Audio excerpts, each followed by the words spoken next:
Coach Roos, season openers in 2 days. You've had, not only a couple scrimmages, things. Now you had an exhibition game last weekend so that your young team could play under the lights in front of a crowd for the first time. And now you've had some practices since then, and you got a tough Bucknell team 2 days from now. So just how have things gone, and in particular, how have some of those young kids done, especially since they got their first chance to play in front of a crowd like that? I thought our preparation before the Davis and Elkins exhibition game was good. We had to prepare for a couple different systems that D&E was going to come in here with. We prepared against press, we prepared against a man, and we prepared against zone, and they did 2 out of the 3. So we were able to get a lot of good work in before that game. We rewarded them with a couple days off, and now have had a solid preparation this week for Bucknell. But we're facing a Bucknell team that received a first place vote to win the Patriot League this year. Army has been a perennial powerhouse in that league the past couple of years, but they also have some regional kids, a couple Ohio kids, a couple Michigan kids. So not only are they talented on the floor in a tangible sense, but they're going to bring some intangibles with having a homecoming for those regional kids coming to Bowling Green. And then your team, the Davis and Elkins game, obviously, you have 6 returning players that really saw any kind of action last year.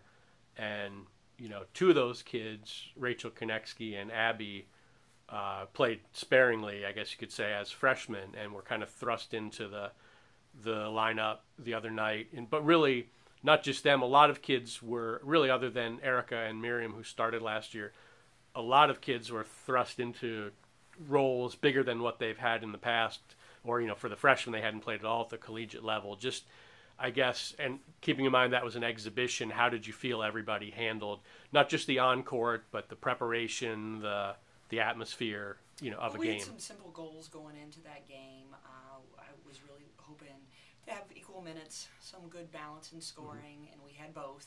And finally, you want to come out of your exhibition game healthy. We did that as well.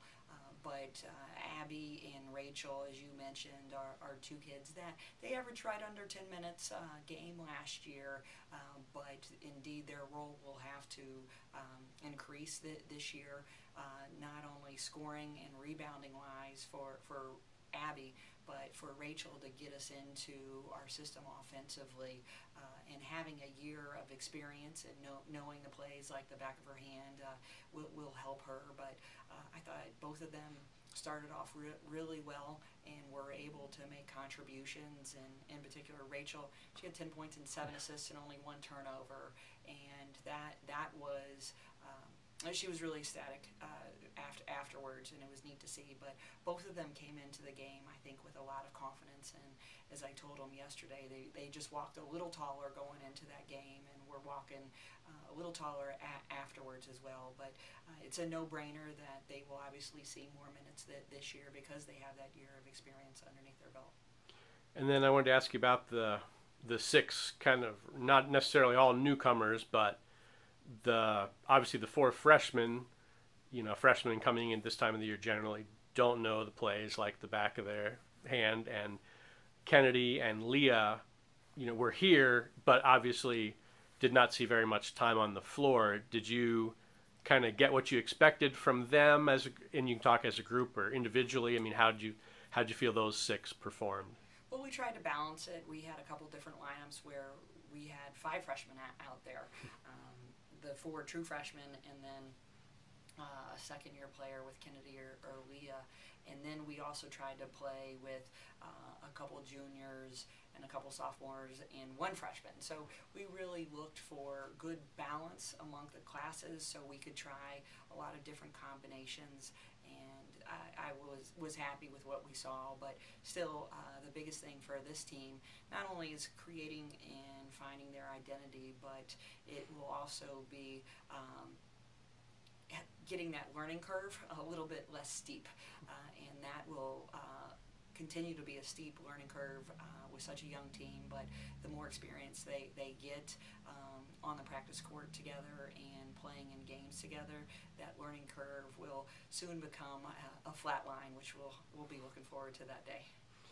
And then I don't want to jump ahead. I know you're thinking about Bucknell, but you play Bucknell Friday, then you have another home game Tuesday, and you're on the road next weekend.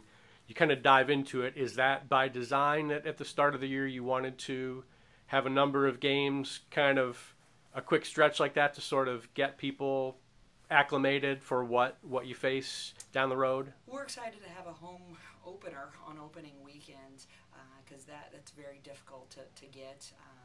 And Bucknell will actually be playing University of Michigan and making this a two-game road swing for them. Iona is a return. We played up there in their opening season tournament, so they're returning to us, and they're also making it a long road swing for them. But you've got to take games when you can get them. So as much as I would like a solid 3 days prep or even longer in between each one, you don't get that. But at the end of the day, shorter prep time when it comes to conference play and shorter prep time when it comes to MAC tournament play and postseason play is what you're going to get. So this will help us, and having a long road trip early on will help get some good quality bus time for everybody in the program. All right, Coach. Thank you very much. Thanks, Mike.